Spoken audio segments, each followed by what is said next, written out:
let me show you how to factory reset to the default settings your dashcam. So if your dashcam looks like this, so let's turn it on first.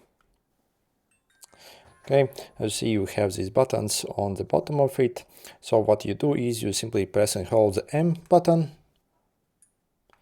Okay, but also make sure your dashcam is actually not recording. So you simply have to stop recording if it's recording, otherwise you won't be able to access the menu, I think.